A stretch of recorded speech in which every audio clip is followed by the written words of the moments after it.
Speaker sir, first of all ఒక శాసనసభ పక్షం తరఫున ఎవరు మాట్లాడాలనేది ఈ సభలో ఉన్న సాంప్రదాయం ప్రకారంగా సభలో మమ్మల్ని అడుగుతారు, మా పార్టీ తరఫున ఎవరు మాట్లాడతారని అడిగి మేము ఎవరికి అడిగితే వారికి మైక్ ఇచ్చే సాంప్రదాయం ఉంది. కానీ మీరు సభా సాంప్రదాయాలకు తిలోదక. హరీష్ రావు గారు, ఈ సభలో ప్రతి సభ్యుడికి మాట్లాడే అవకాశం ఉన్నది. మీరు చేరుకు నేర్పించవలసిన అవసరం లేదు. మీకు అవకాశం ఇచ్చినా మీరు మాట్లాడండి. నాకు చేరుకు నేర్పించవలసిన అవసరం లేదు. ఈ శాసనసభలో ఏ సభ్యుడికైనా మాట్లాడే హక్కు ఉంది. మీరు సీనియర్ శాసనసభ్యులు నాకు నేర్పించవలసిన అవసరం లేదు, చేరుకు నేర్పించవలసిన అవసరం లేదు. మీరు మాట్లాడండి.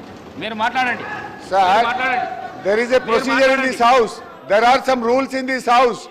ఎప్పుడు అందరి సభ్యులకు మాట్లాడే హక్కు ఉన్నా ఏదైనా ఒక అంశం మీద ప్రధాన ప్రతిపక్షం నుంచి ఎవరు మాట్లాడతారని అడిగి ఆ ప్రధాన ప్రతిపక్షం నుంచి పేరు తీసుకొని మాట్లాడించే సాంప్రదాయం ఈ సభలో ఉంది. ఈ సభా సాంప్రదాయాన్ని తుంగలో దొక్కినందుకు ముందు నా నిరసన తెలియజేస్తూ నేను మాట్లాడుతున్నాను. అధ్యక్ష,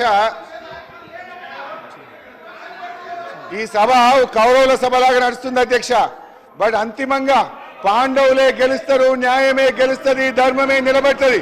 మీరేదో ఇలా మందబలం ఉందనో అధికారం ఉందనో అహంకారంతో చేస్తున్నారు.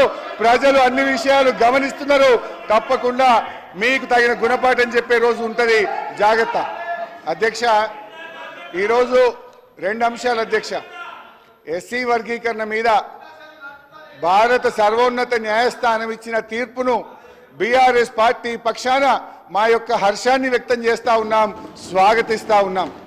అధ్యక్ష, ఈ యొక్క వర్గీకరణ మీద మా ప్రభుత్వం ఏర్పడిన వెంటనే సభానాయకుడిగా కేసీఆర్ గారు 29 నవంబర్ 2014లో ఈ ఎస్సీ వర్గీకరణ వెంటనే చేయాలని ఆనాడు మా సభానాయకుడిగా కేసీఆర్ గారు ఈ సభలో తీర్మానాన్ని ప్రవేశపెట్టి కేంద్ర ప్రభుత్వానికి ఏకగ్రీవంగా ఈ వర్గీకరణ చేపట్టాలని చెప్పిన పార్టీ మా బీఆర్ఎస్ పార్టీ.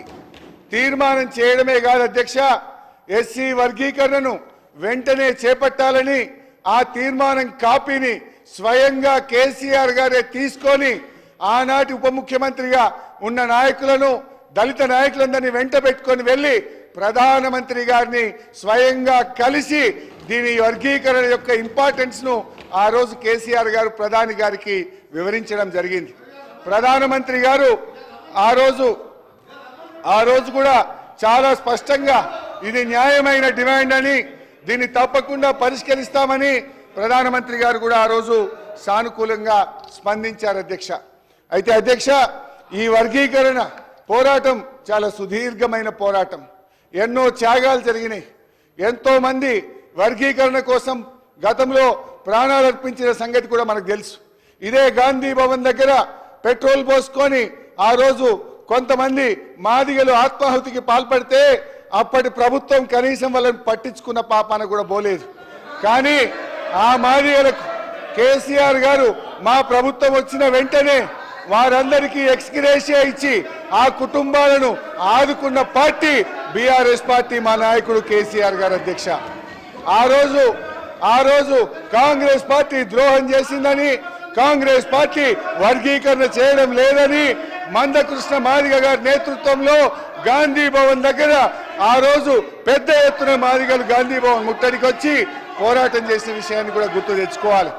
ఆ రోజు అమరులైన కుటుంబాలను కేసీఆర్ గారి ప్రభుత్వం ఆ కుటుంబాలను ఆదుకున్నది తప్ప గతంలో ఉన్న కాంగ్రెస్ ప్రభుత్వం ఆ పాపం అమరులైనటువంటి మాదిగ నేతలను పట్టించుకోకుండా వారికి అన్యాయం చేసినటువంటి పార్టీ కాంగ్రెస్ పార్టీ.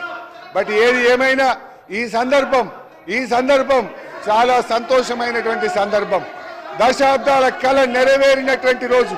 అందువల్ల ఈ రోజు మా బీఆర్ఎస్ పార్టీ తరఫున సుప్రీంకోర్టు తీర్మానాన్ని మనస్ఫూర్తిగా స్వాగతిస్తా ఉన్నాం. ప్రభుత్వం ప్రవేశపెట్టిన స్కిల్ యూనివర్సిటీకి కూడా మా బీఆర్ఎస్ పార్టీ తరఫున సంపూర్ణమైన మద్దతును తెలియజేస్తా ఉన్నాం. అయితే అధ్యక్ష, నిన్న గాని ఈ రోజు గాని సభ జరిగిన తీరు మా హృదయాలను ఎంతో గాయపరిచింది.